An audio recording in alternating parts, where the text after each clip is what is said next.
She didn't even try to hide her disgust. She told me my blue-collar job would embarrass my brother in front of his wealthy, high society in-laws. My brother Julian actually nodded along, treating my presence like a stain on his perfectly tailored future. My father pleaded with me not to cause a scene, so I walked away. Everyone thought I was the defeated black sheep daughter.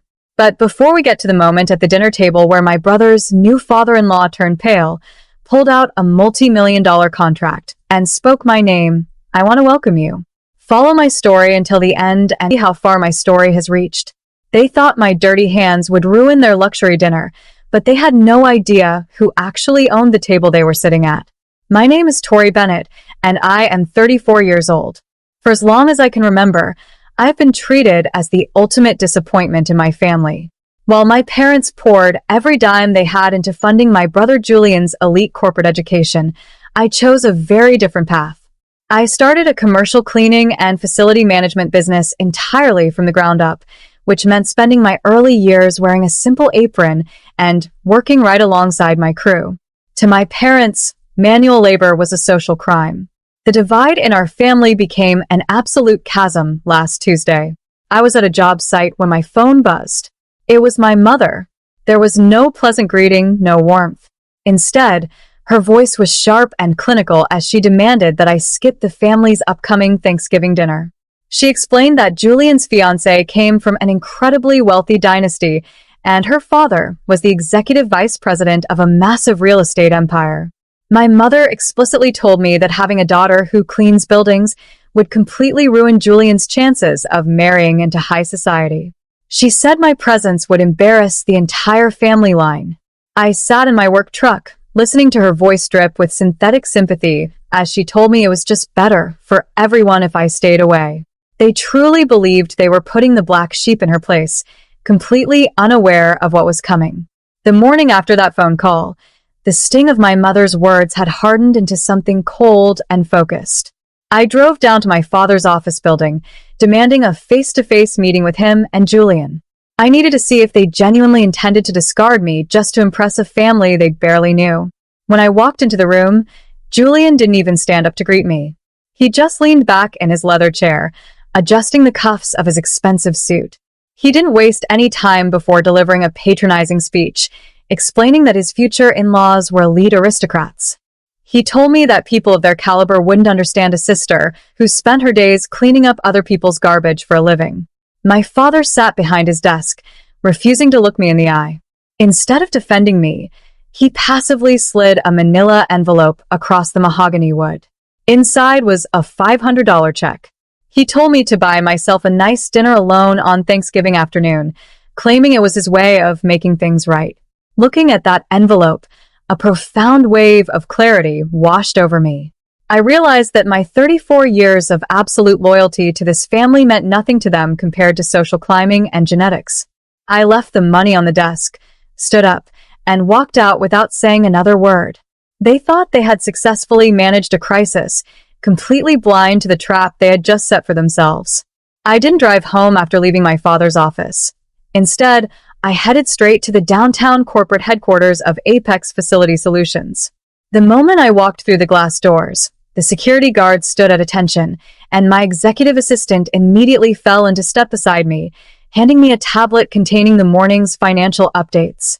This was the secret my family didn't know. I wasn't just a manual laborer working out of the back of a truck anymore.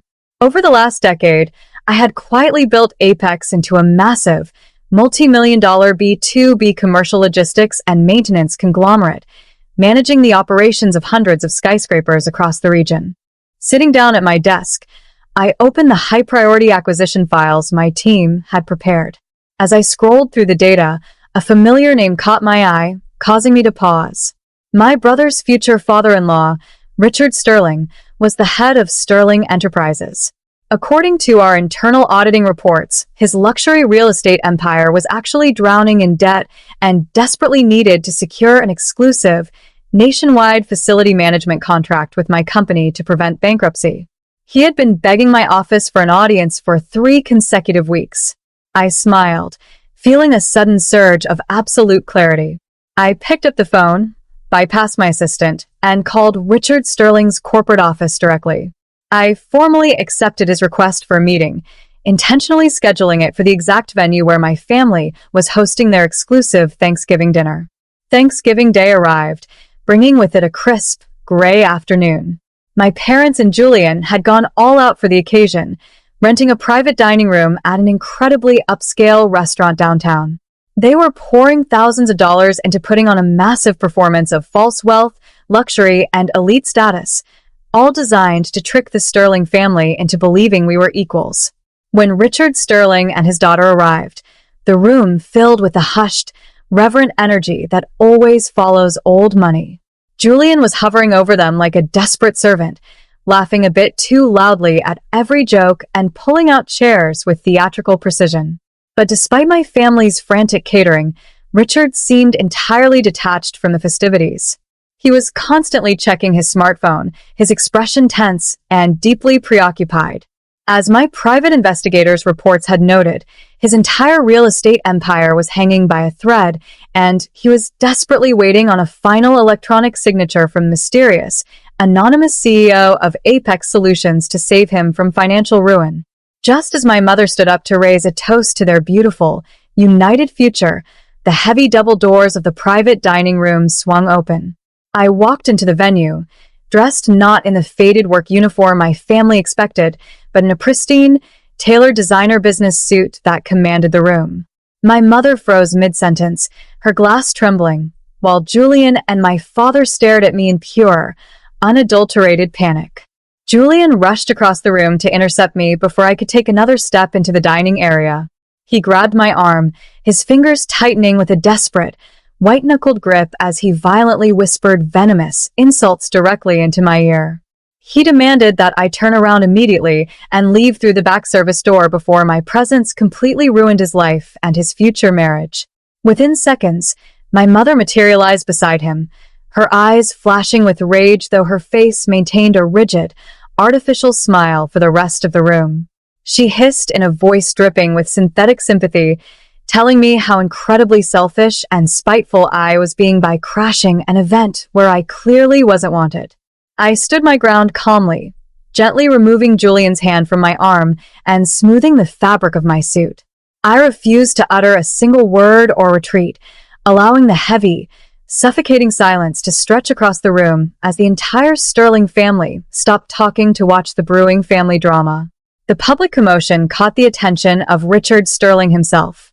Annoyed by the distraction, the billionaire stood up from his seat and walked over to intervene, clearly preparing to dismiss whatever low-level disruption was interrupting his dinner. But the moment his eyes landed fully on my face, he stopped dead in his tracks. The irritation vanished from his expression, replaced by absolute astonishment. He recognized me instantly, not as Julian's supposedly embarrassing, low-class sister, but as the powerful executive who held his entire corporate legacy in her hands.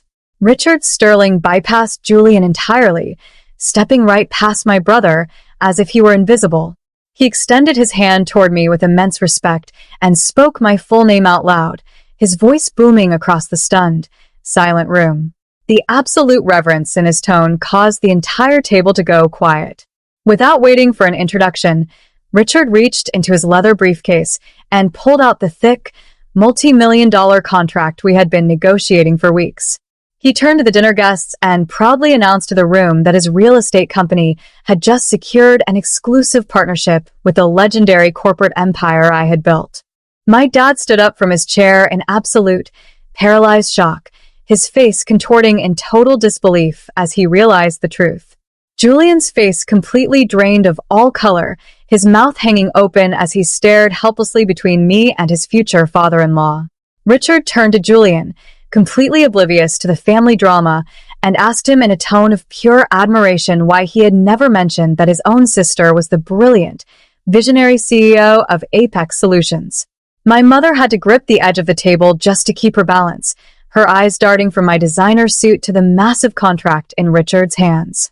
The very people who had deemed my hands too dirty to sit at their table were now watching those same hands hold the pen that could save or destroy their future.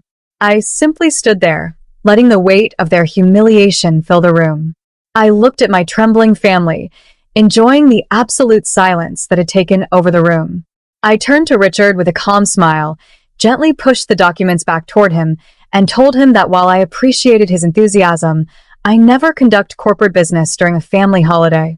I informed him that my legal team would review his contract terms on Monday morning, explicitly leaving his company's survival hanging in the balance.